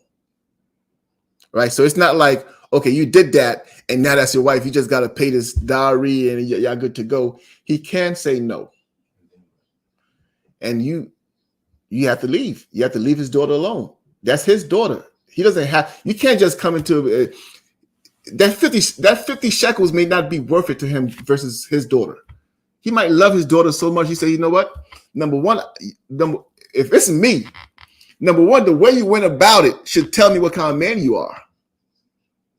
Am I going to give my precious daughter to a scumbag like you, Salaki? I apologize, sisters, right? But you have to understand the type of person you have to be in a righteous society, that is. In this world here, fatherhood is not respected. Innocence is not respected. Family is not respected. Husbands are not respected. Wives are not respected. So the bar is low here. But in that society, the bar is high. Go ahead. So she wouldn't be considered married to him in that case? No. Oh. Because he never gave her to you. That's like saying, what if I steal your car? Can I come back and give you, not to compare her to a car. No. You understand what I mean? But you could do it the right way and you could do it the wrong way. You understand? If you go to that brother, you wouldn't have to give him 50 shekels. Go ahead, brother. And you used the word maid. What did that mean in that verse? What? He used the word maid. Go ahead. It's lucky in the law. Maid is actually what people call a virgin today. Yeah, it's young girl. It's still the same thing, young girl. Go ahead. So, like, if I could, the verse right after that, it says, And if a man entice a maid that is not betrothed and lie with her, he shall surely endow her to be his wife. Verse 17, if a father utterly refuse to give her, that's it right there, right? If the father refuses to give her unto him, go ahead. He shall pay money according to the dowry of virgins. Right. Meaning that he's still gonna have to pay the money as if he was gonna marry her, but he's not getting her. It's kind of like a fine. But he doesn't have to give his daughter to every creep who comes and say, hey, I bagged your daughter. You understand what I mean? He doesn't have to give his daughter up. You understand? Now, of course, even in that world, I'm sure if she was in love with him, she's gonna cry day and night until he gives her. You understand what I mean? Possibly.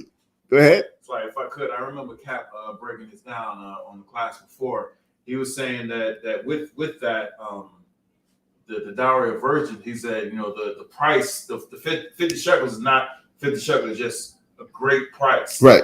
And also, if he refuses to give that man the daughter, then is like, who else is going to take her?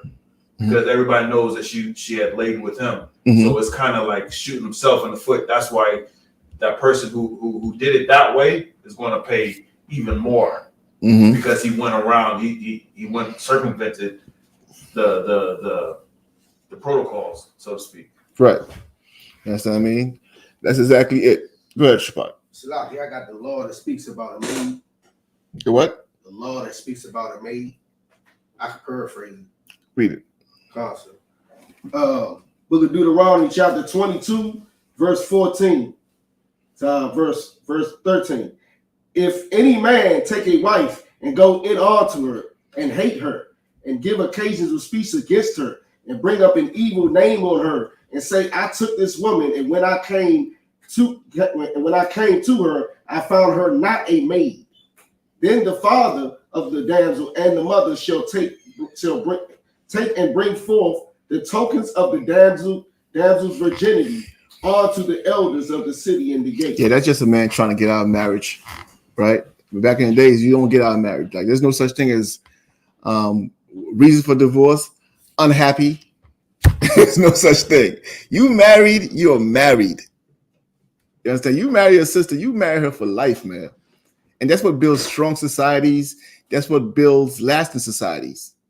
I mean, and for generations, you'll have people marrying the right way. You understand what I mean? Passing it down. You see your mother and your father marriage, you understand that's how it's done. And pass it right on down to your children. And you'll come back, guess what? You'll never come back to a single parent household. You understand what I mean? Because you've seen it done for centuries, and you're coming back to a mother and a father. That's this thing where you're coming back to a single parent household, brother.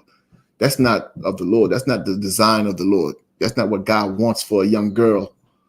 That's not what the Lord wants for a brother. You know what I mean? To not be in the child's life. That's not right. So what he just read is just some wicked brother trying to get out of his marriage.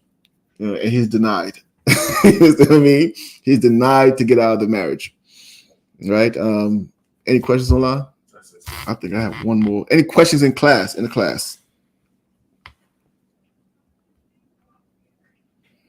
All right. We went completely off topic with that. We was on reincarnation, right? I said revelation, reincarnation. Oh Lord. I have one more verse and then we're gonna be good. I promise. Let me see.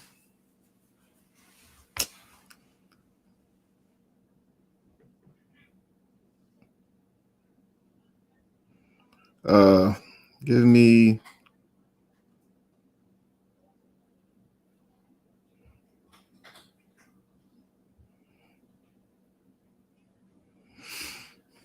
we already went over that in a different verse.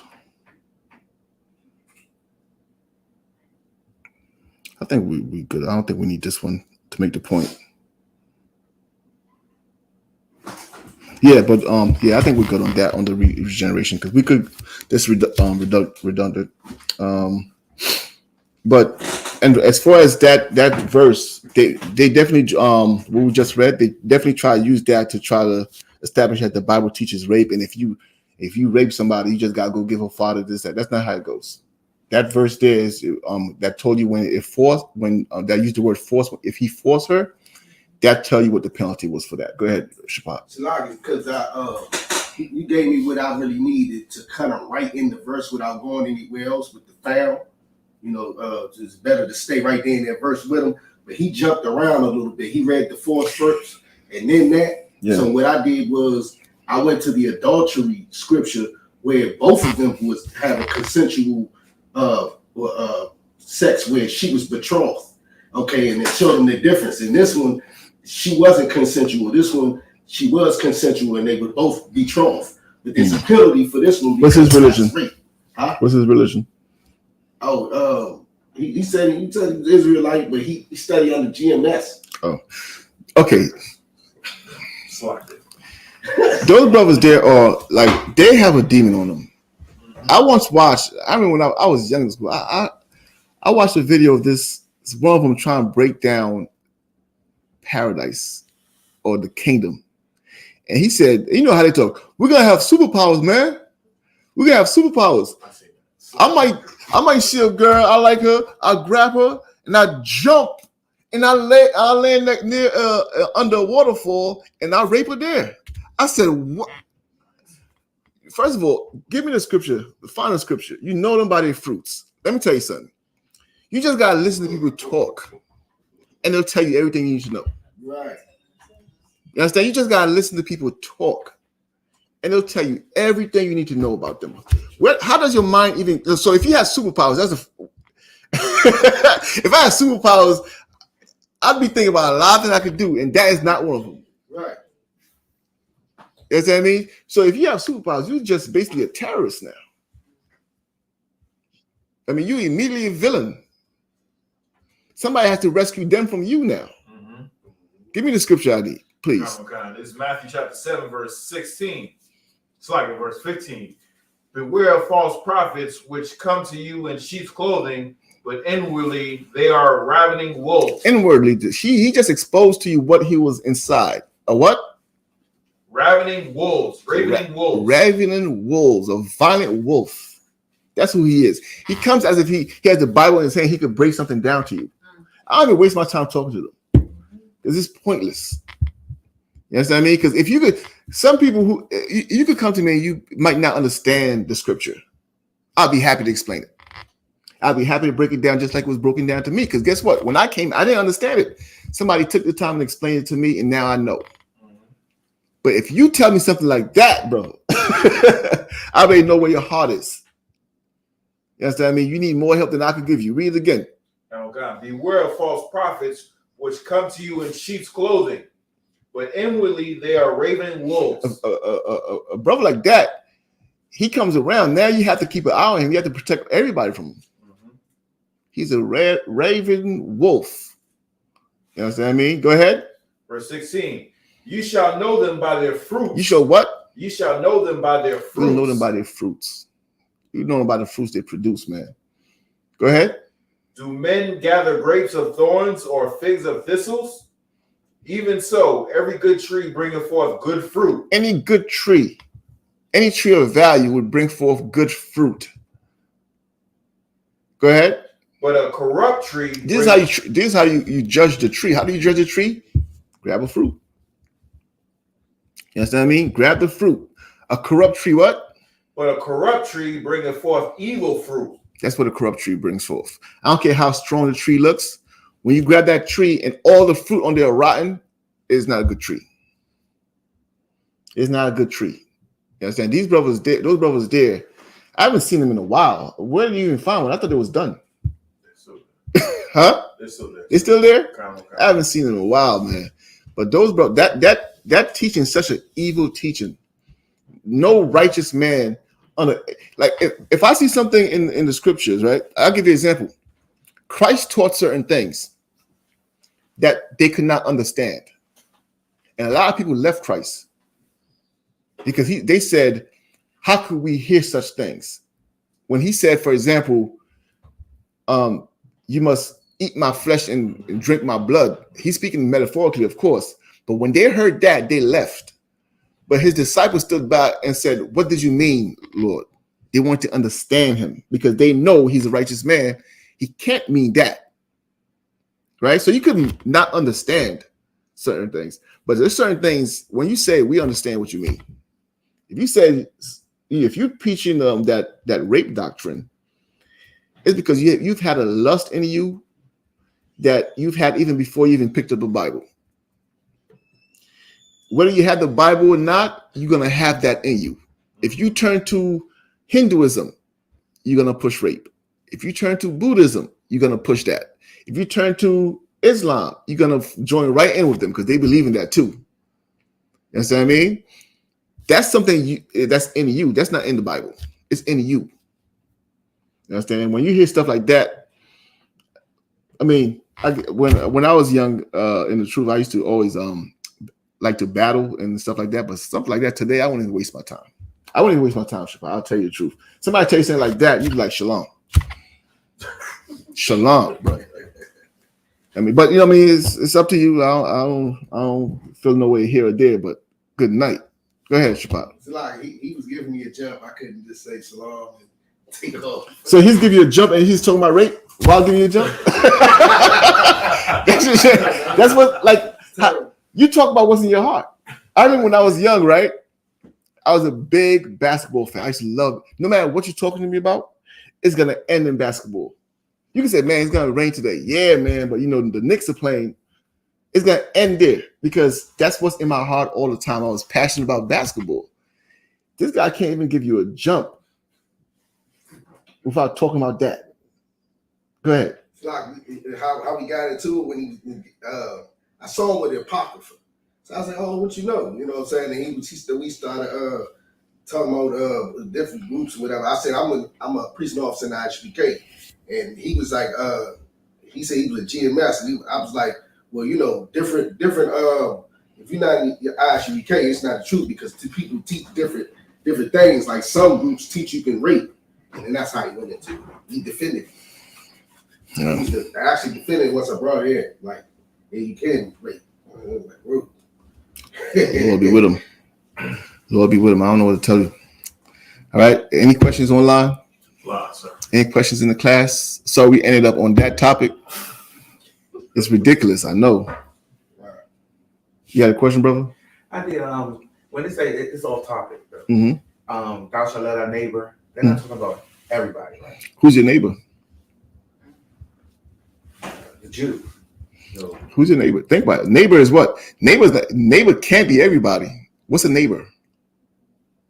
someone that lives close to you, or That's somebody who lives close to you, right? So historically, who was the neighbor of the people he was talking about? Their people. They lived in their land and they were among their people. That's their neighbor. You understand? Now they turn neighbor to the world. The people in India are not your neighbor. You know what I mean? Neighbor is your own kind, basically. Somebody who's close to you. Right? When he said neighbor in that land, everybody around him was his people. You went into captivity, you're amongst who now? Strangers. Right? When you go amongst the strangers in the land, that's a different people than you. The strange woman, that's all. Every word I'm saying is in the Bible. Do not take a strange woman for a wife. Right. That's in the Bible. You understand what I mean? So you have your neighbors, meaning your own people, and then you have the strangers. So there's two different things. So he never said love everybody. He said love your neighbor as yourself. Love your brother as yourself. That's what I mean? With that, we'll pass the class over to Priest Officer Shapat Bayak.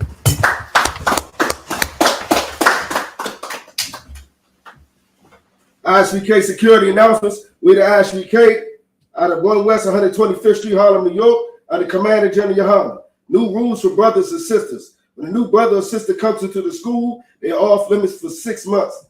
They're here to be saluted only. They're here to share themselves with the world. After 6 months, if a brother or sister has an interest in a particular person, he or she must get permission from their head to speak to a brother or sister. There's another 6 months in which the brother or sister will court each other. After this 6 month period, the brother or sister will get permission from the head to marry. TITHES, which is the commandment, You can find us in the book of Numbers, chapter 18, verse 21. And the book of Malachi, chapter 3, verse 8 through 10. Means 10th in Hebrew and is pronounced ma'ashara. 10% of every penny of any increase the Lord gives you, give to the treasury department or teacher. Priest fund, free will offering from priests, not mandatory, whatsoever amount you would like to give. Upcoming Holy Convocation, the Lord's 55th annual Passover, coming up on April 20th. That's the weekend of April 18th through the 21st. 17 and up, everybody 17 years or older. It's a $200 Passover fee. Make sure you pay your Passover fee. If you're not booked all don't have your hotel arrangements or travel arrangements, make sure you do so ASAP. It's coming around the corner.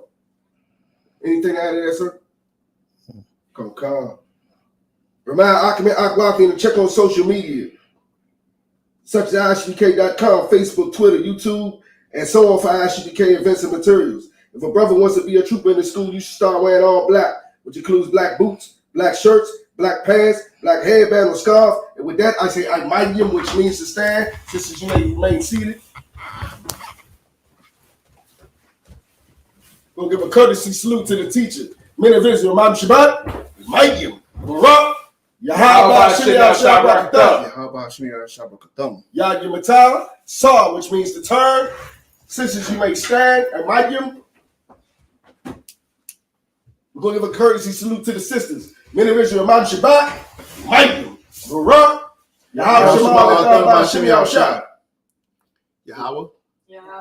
Shema, Al-Tan, Bashem, Yahweh Shah.